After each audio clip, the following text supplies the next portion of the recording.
Hai semuanya, perkenalkan nama saya Restiana Nurtati. Saya mahasiswa dari Fakultas Keguruan dan Ilmu Pendidikan di Universitas Katolik Indonesia Santo Paulus Ruteng, Angkatan 2018C.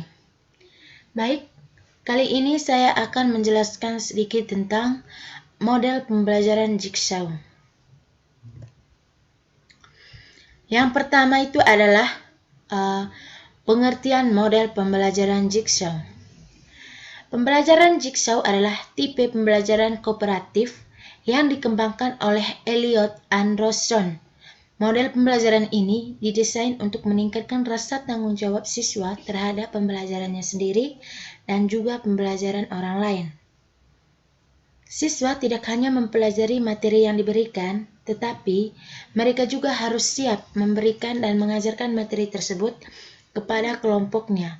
Pada model pembelajaran Jigsaw ini, keaktifan siswa sangat dibutuhkan dengan dibentuknya kelompok-kelompok kecil yang beranggotakan 3-5 orang yang terdiri dari kelompok asal dan kelompok ahli. Berikutnya itu adalah langkah-langkah model pembelajaran Jigsaw. Yang pertama, siswa dibentuk untuk menjadi beberapa kelompok dengan anggota 5 siswa tiap kelompok. Nah, yang kedua, masing-masing kelompok diberikan materi yang berbeda. Kemudian, masing-masing siswa dalam kelompok diberikan bagian materi yang ditugaskan. Yang keempat adalah anggota dari kelompok lain yang telah mempelajari sub-bagian yang sama berkumpul dalam kelompok baru yang di sini disebut sebagai kelompok ahli untuk mendiskusikan subbab mereka. Nah, maksud dari sini adalah anggota dari kelompok asal 1, 2, 3, dan 4 yang telah mempelajari sub-bagian yang sama, mereka akan dikumpulkan menjadi kelompok baru, sehingga di sini disebut sebagai kelompok ahli. Nah, setelah anggota dari kelompok ahli selesai mendiskusikan subbab bagian mereka, maka selanjutnya masing-masing anggota dari kelompok ahli kembali ke dalam kelompok asli dan secara bergantian mengajarkan teman dalam satu kelompok mengenai subbab yang telah dikuasai, sedangkan anggota lain mendengarkan penjelasan dengan seksama. Nah, dari langkah-langkah ini, anggota dari kelompok ahli setelah mereka selesai mendiskusikan subbab bagian dari mereka, maka di sini anggota kelompok ahli itu akan kembali ke dalam kelompok asli, yang dimana di sini mereka akan mengajar atau menjelaskan dalam kelompok mereka terkait subbab yang mereka bahas di kelompok ahli tadi. Nah, di sini anggota lain akan mendengarkan penjelasan dengan secara saksama. Nah, yang keenam adalah masing-masing kelompok ahli itu melakukan presentasi hasil diskusi yang telah dilakukan. Kemudian, guru akan melaksanakan kegiatan evaluasi dan yang terakhir adalah kegiatan penutup. Baik, di sini saya mengambil salah satu topik pembelajaran mata pelajaran IPS tentang koperasi. Nah, dalam topik pembelajaran ini sebentar ada langkah-langkah pembelajaran yang saya buat, yang dimana di dalamnya saya akan membuat langkah-langkah pembelajaran itu terkait dengan model pembelajaran Jigsaw. Nah, standar isi dari topik pembelajaran yang saya bahas adalah mengenal sumber daya alam, kegiatan ekonomi, dan kemajuan teknologi di lingkungan kabupaten, kota, dan provinsi. Yang kedua itu kompetensi dasar, yaitu mengenal pentingnya koperasi dalam meningkatkan kesejahteraan masyarakat.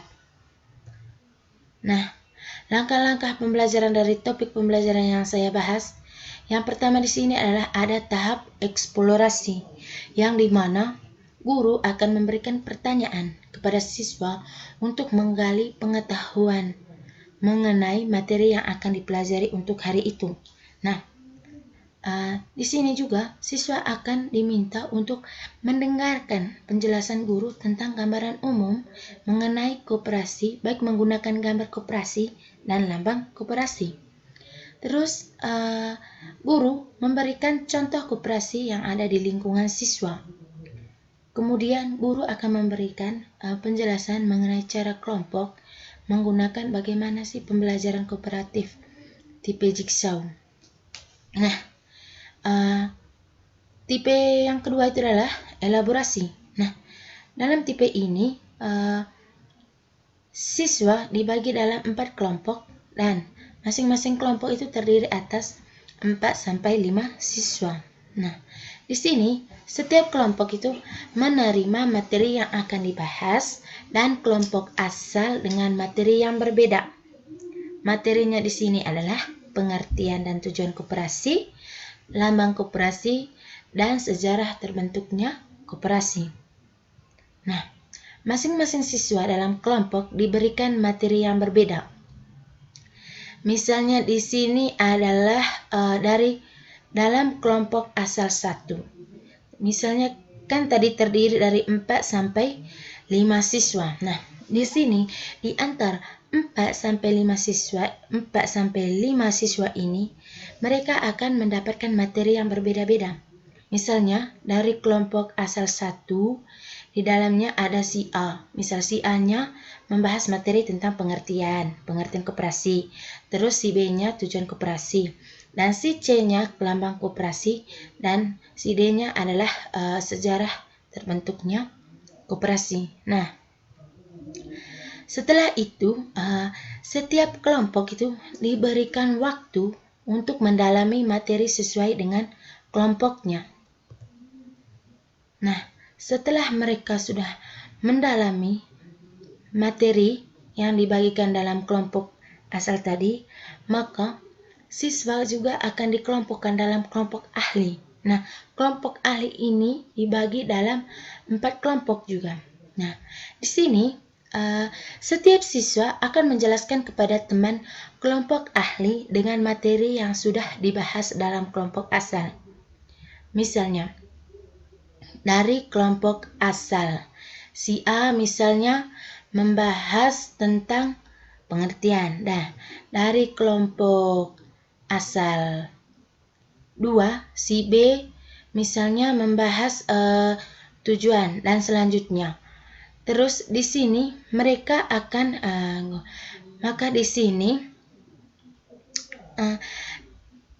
teman yang kumpul dalam kelompok ahli ini, mereka akan membahas materi yang mereka dapat di kelompok asal. Nah, setelah anggota dari kelompok ahli ini selesai mendiskusikan materi yang didiskusikan, maka selanjutnya masing-masing anggota dari kelompok ahli kembali ke kelompok asalnya dan menjelaskan atau mengajar temannya dalam satu kelompok mengenai materi yang dibahas di kelompok ahli tadi, dan anggota lain akan mendengarkan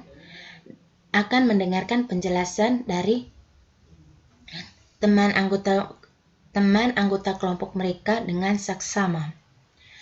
Kemudian siswa dalam kelompok asal mengerjakan soal kelompok. Maksudnya di sini siswa dalam kelompok asal ini mengerjakan soal kelompok. Misalnya apa saja yang mereka dapatkan dari kelompok ahli hasil diskusi mereka tadi, maka di kelompok asal mereka akan mengerjakan soal. Mereka akan mengerjakan kelompok dari hasil diskusi dari kelompok ahli tadi. Kemudian setelah mereka mengerjakan soal kelompok, diminta untuk perwakilan kelompok membacakan hasil dari soal kelompok yang mereka kerjakan. Setelah semuanya selesai, selanjutnya adalah yang ketiga adalah tipe konfirmasi, yang dimana guru dan siswa bersama-sama menyimpulkan. Mereka akan menyimpulkan bersama-sama terkait materi yang sudah mereka dapatkan hari itu. Nah, setelah itu guru memberikan kesempatan kepada siswa untuk bertanya apabila ada materi yang belum dipahami. Baik, itu saja yang bisa saya jelaskan. Saya minta itu saja yang bisa saya jelaskan. Kurang dan lebihnya saya ucapkan terima kasih.